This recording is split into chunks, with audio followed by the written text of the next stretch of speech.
Capítulo 21. Presas. Há um boato por aí de que alguém perigoso está por aí. Khan não teria dito algo sem uma razão. Ele geralmente era rápido em entender os pensamentos e sentimentos dos outros e tinha certeza de que Khan estava dizendo a verdade.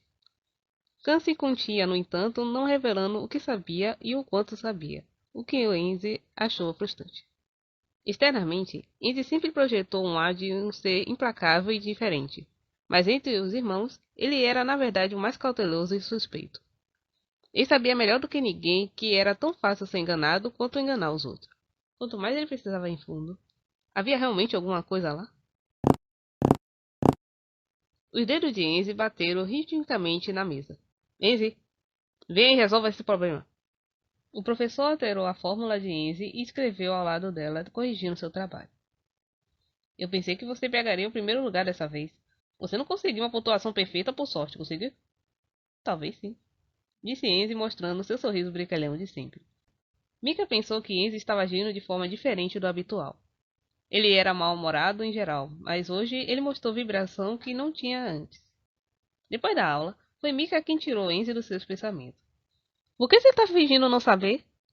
Enzi recuou reflexivamente com a aparência do rosto de Mika diante dele. Ele não se assustou. Ela sempre teve seu cheiro único que Enzi conseguiu detectar facilmente. Você já obteve as melhores notas uma vez. Você acha que as pessoas realmente vão acreditar que você não pode ter um problema como esse, certo? Os outros alunos falam sobre você pelas suas costas porque você é tão inconsistente. Suponho que seja uma suspeita racional. Disse Enzi indiferentemente, com o rosto sem expressão. Ele então virou o olhar para longe de Mika. Ele não parecia se importar com as outras pessoas diziam sobre ele, optando por manter uma atitude legal como se estivesse falando sobre outra pessoa. Você está respondendo as perguntas erradas de propósito? Bem, o que você acha? Por que você faria isso? Mika parecia totalmente perplexa. Porque parece mais humano assim. Ser o melhor da classe parece menos. Alheio ao que ele realmente quis dizer, Mika tomou a observação como um insulto. Então por que você fez isso se não é humano? Você não sabe? Mika não sabia como responder à contra-pergunta de Enzi. Ele sabia que algo irritante podia vir disso, mas zombou das notas dela de qualquer maneira. Ele tomou a decisão racional de não chamar a atenção dos outros, mas tudo deu errado, como se ele estivesse mentindo para si mesmo desde o início. Mas ela está perguntando por que eu fiz isso? É isso que você está me perguntando, Mika? Enzi perguntou a ela com seus olhos. Eu realmente não consigo te entender, Enzi. Como se enfrentasse uma pergunta impossível, Mika parecia estar à beira das lágrimas. Enzi não podia deixar de rir. E ainda assim, por algum motivo, isso o fez se sentir mal. Não precisa ser tão séria. Nunca serei capaz de nos entender de qualquer maneira. Talvez fosse melhor se fôssemos iguais. Se eu fosse humano, talvez tinha tentado forçá-la a entender. Mika sentiu uma tristeza incompreensível na voz de Enzi. Isso acontecia de vez em quando. Ele sempre foi um pouco pessimista e não parecia se importar com o que aconteceu, mas às vezes parecia dolorido, como se desejasse que alguém o impedisse de entrar em colapso. Talvez tenha sido por isso que, desde o primeiro encontro, Mika pensou que Enzi não deveria ser deixado sozinho. Mika se virou por um momento e levantou a bolsa. Ele a ouviu vasculhar e ela logo puxou uma pequena vasilha do tamanho de uma palma da mão e removeu a tampa. Fatia de laranja? Enzi disse intrigado. Ele achou que ela estava procurando algo importante, mas era apenas 2 fatias de laranja. Coma um pouco, é doce. O rosto de Mika parecia tão inocente quando ela lhe ofereceu a fruta. Não havia como Mika saber que seu gesto era inútil para Enzi, que realmente não podia provar comida humana. Mas é claro, ele não ia tentar explicar isso, então ele hesitou por um momento. Minha avó prepara um lanche sazonal diferente toda manhã. Ela acha que eu vou morrer ou algo assim se eu não tomar café da manhã. Mika sorriu calorosamente enquanto pensava em sua avó. Isso não é justo. Como posso recusar esse justo? Fora das opções, Enzi colocou uma das fatias de laranja na boca e mordeu. Mika o observou, antecipando sua reação. Não é doce? Quando é doce faz você se sentir melhor. Sim, é doce. Ele não conseguia provar nada, mas estranhamente ele sentiu que era realmente doce. Ela poderia sentir que ele estava de mau humor? Antigamente ele ignoraria completamente a troca. Mas agora, ele não podia ignorar um ato tão simples de bondade e realmente mastigou a fruta. Ele também não conseguia se entender. Mika seguiu o olhar de Enzi. Ela pensou que ele estaria olhando para a janela, mas ele estava olhando para o chão. Mika colocou o cotovelo na janela e se inclinou contra ele na esperança de levantar o olhar dele. E realmente espero que neve esse ano, disse Mika enquanto olhava para o céu, cheia de expectativa. Só então Enzi virou lentamente a cabeça. Quero que o desejo de Khan se torne realidade, disse ela. Khan? Por que falar dele de repente?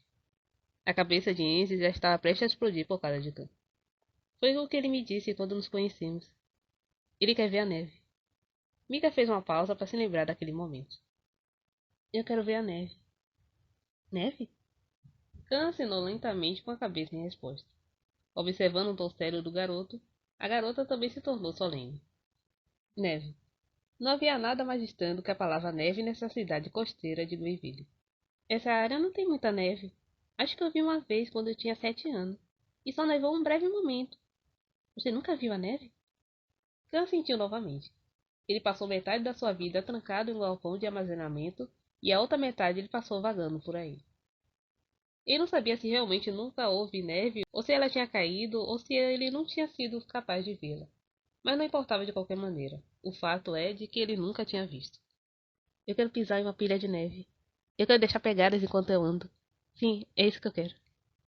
Os olhos do garoto vacilaram enquanto ele olhava para o céu noturno sem estrela.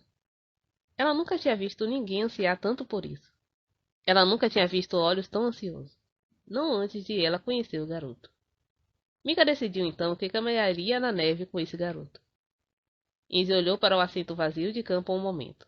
Era uma história de muito tempo atrás, mas ainda o deixava desconfortável. Espera um minuto. O que exatamente estou sentindo? Enzi prendeu a respiração, abrigando um desconforto que ele não conseguia compreender.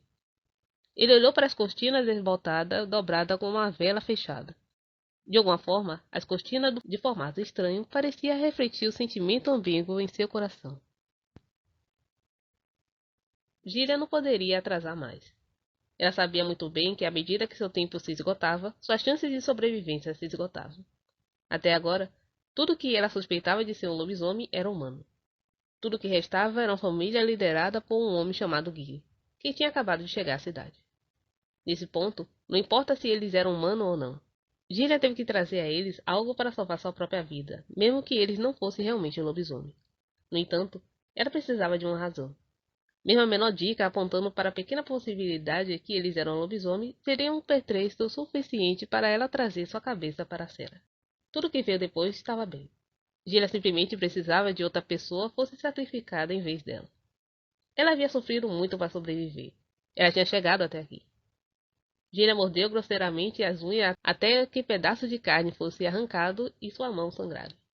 O sangramento durou alguns segundos antes que ela estivesse completamente curada novamente. Kronk caiu aos seus pés, agarrando-se a um deles. Gillian, você ainda está brava? Gillian agarrou o rosto atordoado e seus olhos nebulosos de Kronk e o levantou. Diga-me, Kronk, do que você precisa? Você precisa se vingar. Você vai ficar lá depois de tudo que fizeram com você, hein? Não, mas é estranho sobre eles. Eles são muito mais fortes do que eu jamais poderia imaginar. Estou falando sério. Fortes? Ela perguntou. Mas no final das contas, eles não eram apenas humanos? Não importa quão violentamente os humanos lutassem um contra o outro, para ela sempre parecia crianças brincando em uma caixa de areia. Gira zombou de si mesma. A resposta de Kronk, no entanto, foi claramente comum. Tudo é estranho. Eles nem parecem ser as mesmas pessoas. Contratei 10 homens, bons lutadores, mas nenhum conseguiu dar um soco antes que tudo terminasse. E não havia um único arranhão neles. Mas tudo que trouxeram foram braços e pernas quebrados. Disse Kronk. O rosto de Gillian havia endurecido inicialmente, descartando o que Kronk tinha a dizer. Mas agora seu rosto se iluminou. Era música para os ouvidos dela. Quando uma família saiu, outra chegou. Ela pensou que eles eram como qualquer outra casa recém-chegada de humanos comum. Mas talvez ela estivesse errada. Gillian, parecendo como tivesse acabado de receber uma tábua de salvação, se abaixou para o nível de Kronk no chão. Kronk, vem aqui. Com o joelho no chão, Gillian puxou Kronk pela parte de trás do pescoço e o abraçou. O toque da pele fria de Gillian parecia que ele estava abraçando um bloco de gelo. Mas ele não se importou. Ele precisava de alguém, enquanto essa pessoa precisasse dele, não importava quem fosse. Eu vou ficar bem, Gillian. Eu prometo dessa vez. Quando algo se torna inútil, é descartado. Isso é o que seu pai Floride lhe ensinou. Para atender à expectativa do seu pai, Kronk sofreu trancado numa grande emoção. O agressor gera a vítima e a vítima, por sua vez, se torna o agressor. Mas Kronk estava perdendo a tal ponto que nem conseguia perceber esse fato simples. Manipular a mente enfraquecida de um humano foi uma tarefa tão fácil. Gira mordeu lentamente o ombro de Kronk. Beber apenas uma pequena quantidade de sangue humano foi extremamente doloroso. Ela esfregou seu cheiro forte que só os vampiros podiam exalar em todo o Kronk. Qualquer coisa era boa. Ela só precisava de alguém para ser pega. Os seres humanos eram apenas presas, e os lobisomens eram apenas um tipo melhor de presa. Isso era tudo o que eles eram bons, e a única razão para sua existência. Gira sorriu enquanto enterrava os lábios no pescoço de Kronk. Ô peixinho, venha. Venha e pega a isca.